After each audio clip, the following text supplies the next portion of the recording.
and welcome back to another episode of the UK Glamping podcast, hosted by us here at Glam Protect. As always, we have a special guest with us this week, and this week we are going to be talking all things toilets. So with that in mind, please welcome along Andy Warren, Managing Director of NatSol. Thanks very much for joining us, Andy. Thank you. So, as I mentioned there, obviously no shock to you, but for our customers, we wanted to get you involved because sewage solutions and toilets are an incredibly important part of anybody who is thinking of setting up a glamping site. And increasingly, we are now having more and more conversations with our clients about solutions that are available if they don't have access to mains water, which is clearly where you guys come in. So can you give us a little bit of history on kind of you and your role with the company? Sure. So I and the other founder, director, Nick Grant, started the company in 2005.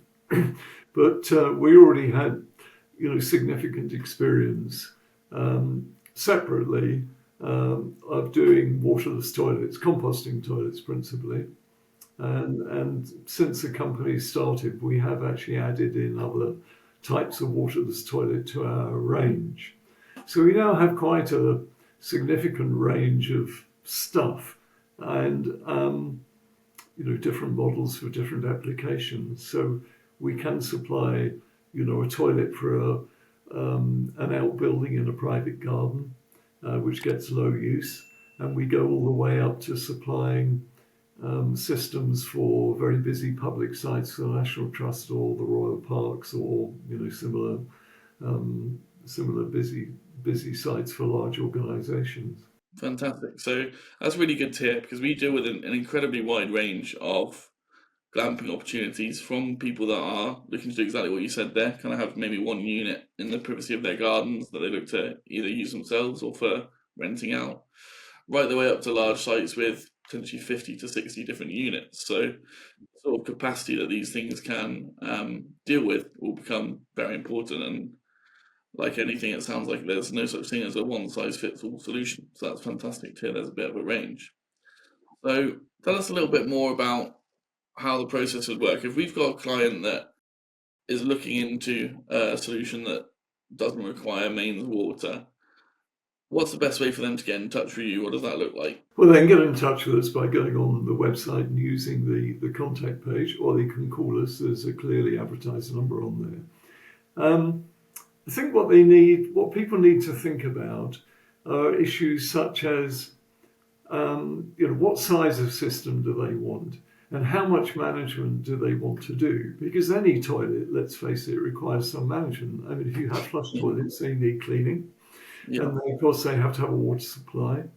And if you have a flush toilet in a kind of outdoor environment, one of your issues is going to be to avoid freezing of that toilet in winter. So you may have to drain down, and then you don't have a toilet facility for at least as long as the cold weather lasts.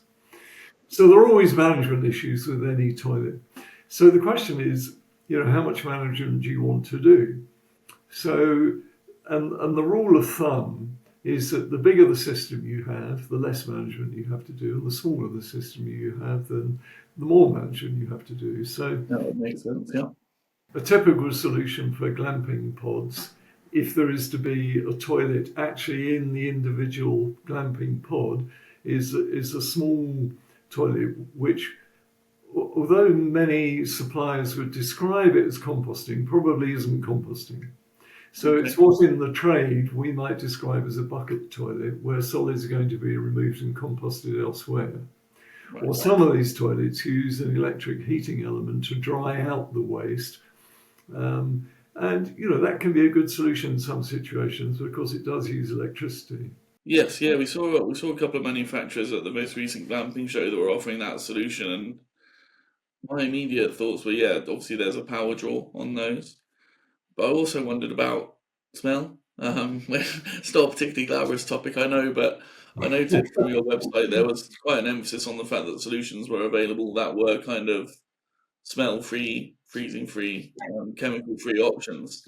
Now, whether they be in the pods or whether we do a kind of a separate toilet block for our customers, then clearly smell is going to be an immediate concern when they think about these things. So how does that get tackled? Okay, well, let's talk about that. I mean, the vast majority of the proper composting toilets we have out there in the UK, which is about 1,000 or something, the vast majority of those have passive ventilation, and we have a very good passive ventilation system. But to be honest with you, if you were putting a toilet into a sort of well-sealed shepherd's hut, which you're trying to keep warm, and therefore that's the reason you're sealing it, then Yeah. we would recommend a low-powered fan on the toilet vent, probably something like a 2-watt fan, which gives trickle ventilation and doesn't Okay. have a big draw on electricity. And then at the other end, if we're doing a big public facility, then we do fan-driven ventilation, because you've normally got a number of cubicles and you're expecting a high standard of odor-free operation. Yeah, absolutely. That makes sense. So if customers are looking to get in touch, I'll obviously put your contact details in the episode description. So anybody out there, if you are looking to discuss these solutions, just take a little look at the description. My curiosity is, what happens if the customers don't really know what they want? If all they've decided is that they're going non-mains, do you go and visit sites? Is it a phone consultation? Kind of, how do you help narrow that down? The phone consultation is very useful. We'll spend any amount of time on the phone. There's no charge for that. We like to talk to customers. And I hasten to add that we're completely straightforward about the designs of our toilets, how they perform, what they will do or what they won't do. Because the last thing we want to do is to sell a product to somebody and then find it didn't work for them because it wasn't a suitable application for their site. So we have a compact toilet, which is our smallest toilet, and we actually even have a pros and cons of the NatSol compact, where you can look at what the advantages might be of our design. You can look at what you might consider to be disadvantages in comparison to other products. And because the truth of the matter is that if somebody tells you that a product is all singing and all dancing and suitable for every application, then they're probably not really telling you the truth. So we prefer a very kind of open position where we are completely straightforward about what the product does, what it doesn't do, and we will discuss any of that with potential customers. Perfect. Okay, good. I wanted to circle back to something you mentioned earlier, with kind of genuinely composting toilets versus those that don't. As an avid kind of camper, glamper, festival goer myself, I've experienced a variety of off-grid toilet solutions, some significantly less desirable than others. But we see a real kind of cross-section of society that look to set glamping sites up, some of which, certainly the early adopters, were farmers, landowners, who perhaps would have an immediate and obvious use for compost. But certainly lately, we're seeing a lot more people that are looking just to set this up as purely a glamping site rather than necessarily in conjunction with any existing Yeah. businesses. Yeah. So, what are the major differences there when it comes to the maintenance side of things that you touched on earlier, and how often these things need to be either emptied or treated or whatever that solution might be? Okay. Well, we had the toilet we started off with, which is it's still our best-selling product, is what's called a twin-volt composting toilet with urine separation. And twin volts means that you have a resting chamber and you have an active chamber. And these are two chambers that are actually in the ground. One of the reasons we went for an in-ground solution was it gives you wheelchair accessibility. And even if you don't have wheelchair users, it gives you easy accessibility for anybody. So you're not having to go up steps or something to get into the toilet building. Mm-hmm. So one of these chambers would be used for a year, and then you move the toilet pedestal over to the other chamber, allowing the contents of the first one to decompose for a year, and then eventually you would empty the contents of that decomposed chamber and switch the pedestal back and allow the one you've just been using to decompose. But the other feature is urine separation. And both Nick Grant and I had worked at the Centre for Alternative Technology in different ways. And the centre had experimented, as had other people, with what are called urine bowl separators. It's a kind of separate bit at the front of the toilet pedestal, if you Yeah. like. And there are disadvantages with those because they can get blocked with toilet paper. Right. And in other ways. And we went for our own unique urine separation system, which works on something called the Coanda effect, which can't easily be blocked. And it's a stainless steel plate that's inside the pedestal, and the urine follows the plate around and eventually ends up in a urine gutter under the floor. And well, the plate needs cleaning sometimes. Let's face it, flush toilets need cleaning. Of course, yeah. Any toilet's going to And need clean from one point to the next. Yeah. so one of these toilets, we estimate, although in fact it's never been used in quite this way, we estimate it if you had 5 or 6 people on a site for an entire year and they used it as their only toilet, then in fact it would cope with that. It would be okay with that. You can have much higher use for shorter periods of time, and most glamping sites are seasonal. So this is one, you probably wouldn't put one of those toilets, per glamping pod. But one of the glamping sites we did has a couple of shepherd's huts, and they decided to have one of these toilets close to the shepherd's huts. And so shared between 2 shepherd's huts, or you could almost certainly go to more shepherd's huts than that because of the seasonal nature of glamping. It's going to be fine, and it's a reasonably low maintenance product. Yeah, really surprised by that. I would, obviously somewhat naive to it myself, but I would have thought it needed maintenance significantly more often than that. So that'll be news to our clients' ears because obviously day-to-day running costs and things like that are obviously an immediate consideration for Yes. clients that are coming to us and thinking Well, about setting up. yeah, it needs a bit of maintenance. You need to look at the composting pile. You might need to Yeah, add wood shavings to, keep the pile sort of aerated. But it's not arduous. So, with the exception of some routine cleaning, you could go with it for a month. You could leave it alone for a month or 2 without having done a great deal. Unless you had a very busy period where you had dozens of people using it every day. yeah, and I mean, I'm sure there will be some clients like that that want to be situated near busy festivals and things like Yeah, that, where perhaps peak periods will have a little bit more demand. But it's good to know that you have those potential options.